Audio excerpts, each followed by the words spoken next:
જમે એના 5 ભાઈઓ રાજકોટમાં બકડિયા ઉપર જે માણસો કામ કરે કે ધીરુભાઈ મારે મીઠાઈની દુકાન કરવી છે, તો મારે તમારું સજેશન જોઈએ છે. મને કે પૈસા નથી જોતા, શું જોઈએ છે? મને કે તમારું નામ મારે બતાવવું. એટલે મેં કીધું નામ બતાવવું હોય તો તારા ઓપનિંગમાં મારું નામ લખવું પડે. તો મને કોઈ પૂછે કે ધીરુભાઈ તમે મીઠાઈની દુકાન કરી એટલે એને મારું નામ લીધું, મીઠાઈની દુકાન ચાલુ કરી. 2 વર્ષમાં એણે એક ફ્લેટ લીધી હતી. બીજા 2 વર્ષમાં એણે બીજી દુકાન ચાલુ કરી. બીજા 2 વર્ષમાં 10 વીઘા જમીન લીધી. અને મને ક્લિક થઈ બાબા સાહેબ જૂના ગામમાં મીઠાઈમાં 2 પૈસા મળે છે, પાકી વાત. હવે આપણે જૂનાગઢથી ભાગવું છે તો તમે ત્યાં મીઠાઈની દુકાન કરી. પહેલાં મેં સર્વે કર્યું સુરત, તો એટલું બદસુરત હતું સુરત, હવે ખૂબસૂરત થઈ ગયું. પહેલાં બદસુરત પછી ત્યાંથી આવ્યો મુંબઈ. બાબુભાઈ કાપડિયા, સૌજીભાઈ કોરાટ અને હું, અમે એક જ બેન્ચના ગ્રેજ્યુએટ. બાબુભાઈ 74માં આવ્યા, અમે 74માં બીકોમ કર્યું અને 76માં LLB કર્યું. એ 74માં આવી ગયા અને હું 94માં આવ્યો. તમે LLB છો? તમે LLB કર્યું? હા. ખબર પડી LLB વકીલ છે. બાબુભાઈ જ્યારે જુનાગઢ આવે ને ત્યારે મને કે મને જુનાગઢમાં ડીકેથી ઓળખે. ડીકે આ શું પડ્યો? ચાલ મુંબઈ. ડીકે આ શું કે ચાલ મુંબઈ. અને એને મને થોડું મોટિવેશન. વિનોદ મારો સગો ભણે અને વિનોદ મારા કહેવાય નહીં પણ મેં ખૂબ હેલ્પ કરી છે ભણાવવામાં. કે મામા હાલો મુંબઈ. મેં કીધું દરિયોજારી કર્યા વગર કેમ મારે મુંબઈ આવું? મારી પાસે 100 વીઘા 7,000 ખેડૂત છું. આજે બી 100 વીઘા રોડ ટચ જમીન છે. કે હું મારા ફાધરથી મોટા ભાઈ 1954ની પહેલી ધારાસભા લેવા હતા અને એનો દીકરો 1958નો પહેલો BSc એગ્રીકલ્ચર હતો.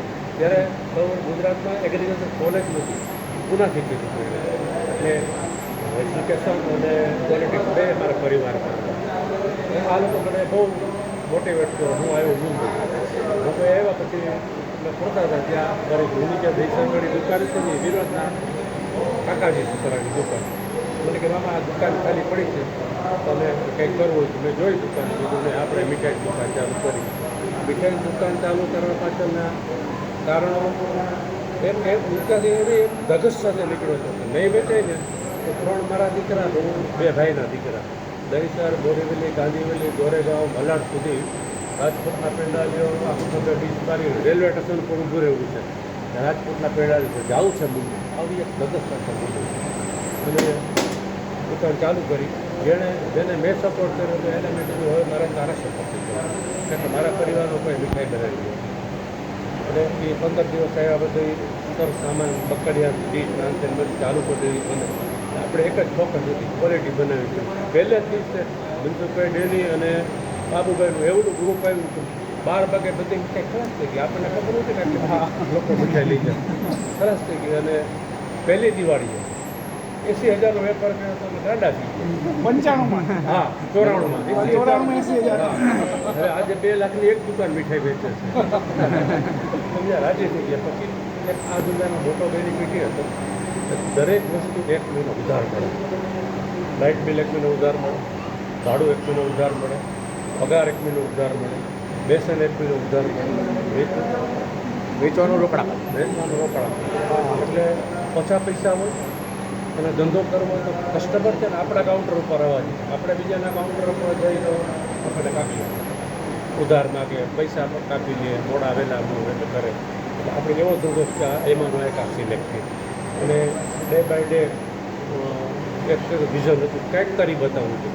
હું અહીંયા આવ્યો ત્યારે તો ડેલીને ફ્લેટને ગાડી, બાબુભાઈને ફ્લેટને ગાડી, વિનોદભાઈને ફ્લેટને ગાડી. મારે કેમ ન હોય? એટલે હું સપના જોવા માંડ્યો. સપના દિવસે જોવાય, રાતે ન જોવાય, એ યાદ ન રહી. દિવસે સપના જોવું ને એ જ યાદ રહી. સપના મેળવ્યો જોવા છે એને. પછી છોકરાઓ કશ્યપને એ બધા મને કેટલો 3,000નો ધંધો થાય, 4,000નો ધંધો થાય. એટલે મેં કીધું જો આ લોકો છે ને આપણું દૂધ એ બધું જરજવેરાતનો ધંધો કરે. સોના કરતાં મોંઘું છે જરજવેરાત એટલે ડાયમંડ. આપણે એને પકડવા શું કે આપણે ચાલશું ને તો નહીં હાલે, આપણે દોડવું પડશે.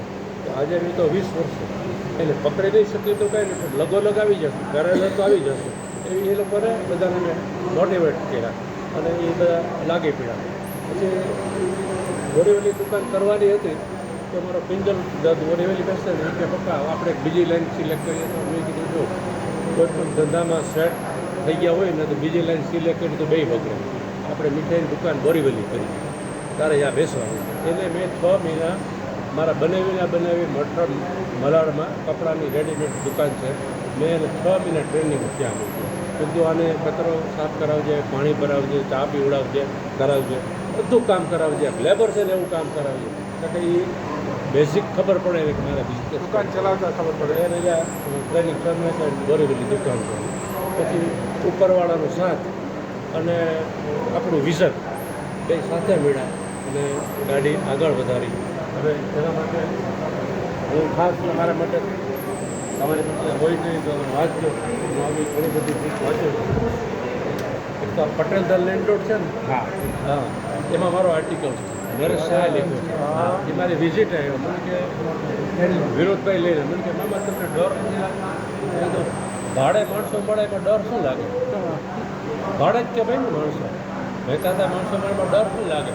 એ પોઈન્ટ ઉપર એને મારો આર્ટિકલ લીધો છે. છેલ્લે પાને મારો આર્ટિકલ છે. પછી એક આ છે રીચ ડેડ પુઅર ડેડ. હા પૈસાની કિંમત શું છે?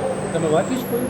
હા વાંચી જેને વાંચી ત્યારે હજી વાર વાંચજો. મેં 7 વાર વાંચી, હજી મને સમજાતું નથી આ બુકમાં. તો પૈસાનું શું કિંમત છે અને ગરીબ કોને કહેવાય અને સાહુકાર કોને કહેવાય? એક તો સેન્ટ્રલાઇઝેશનમાં કહીએ કે જેને પૈસા કામે લગાડતા આવડે છે એ સાહુકાર. બરાબર. પોતે કામે લાગે છે એ ગરીબ. એ મજૂર કરે છે, મજૂરી કહેવાય. મજૂરી. આ બુક એક છે. એક આ છે લોકલ ટુ ગ્લોબલ, પ્રકાશ પિયાણી. બહુ સરસ બુક છે. આખા ઇન્ડિયાના ઉદ્યોગપતિઓની બુક છે. એમાં નાની નાની વસ્તુથી ઘણું બધું મોટિવેશન જેને શીખવું હોય ને અને શીખવા મળે. આવી બુકોનું મેં વાંચન ચાલુ કર્યું. બિઝનેસ ગ્રો કેમ થાય. પછી અમે કાઉન્સિલરો રાખ્યા જે 1 કલાકના 20,000 રૂપિયા લેતા હતા. મારા 3 દીકરા રોજ કાઉન્સિલર પાસેથી શીખીએ મીઠાઈ કોને કહેવાય, પ્રેઝન્ટેશન કેવું હોવું જોઈએ, બોક્સ કેવું હોવું જોઈએ, આ બધી વસ્તુ એની પાસેથી અમે શીખ્યા અને એમાંથી અમે ડેવલપ કરતા ગયા. તો આજે આ સ્ટેજે પહોંચી ગયા. અને હજી એક બહુ સરસ બુક છે, ખંભે કોથળો ને દેશ મોકળો. મારી પાસે નથી, મેં કોકને વાંચવા આપી હતી પણ બધું યાદ નથી આવતું. રશ્મિ બંસલે લખી છે. એ બધા IIM કરેલા છોકરાઓની બુક છે. નોકરી કરતાં નોકરી છોડી દીધી અને બિઝનેસમાં આવ્યા અને ખૂબ કચરાટ ખાધી. કચરાટ ખાધા પછી એ પાછા બિઝનેસમાં આવ્યા. એ આજે ઇન્ડિયાના નંબર 1 બધા બિઝનેસમેનો ગણાય. એમાં તો એને યાદ રાખવું હોય તો ખંભે કોથળો ને દેશ મોકળો, રશ્મિ બંસલ. બહુ સરસ ગુજરાતી બુક છે, ઇંગ્લિશ બુક છે, બધી છે. પણ બહુ સરસ બુક છે. એ આ બધી બુક વાંચીને મારી જાતને મેં મોટિવેટ કરી કે બીજા કરી શકો તો આપણે કેમ ન કરી શકીએ. હા? અને મેં કોઈ નેગેટિવ વિચાર્યું મારાથી ન થાય એવું મેં કોઈ વિચાર્યું નથી. એ કરી શકો તો દીપકભાઈ કરી શકો તો હું કેમ ન કરી શકું? મેં એવું કમ્પેરિઝન કર્યું. એમાંથી બીજા મીઠાઈ વડે આટલા હે ઊંચા જાય તો હું કેમ ન જાય? એ તો ડિફરન્સ છે ને, લોકલ દુકાન અને કોર્પોરેટ લેવલનું વિચારવાનું. આ તો ડિફરન્સ છે. હા. એને ડિફરન્સ ક્રિએટ કરે આ બી થોટ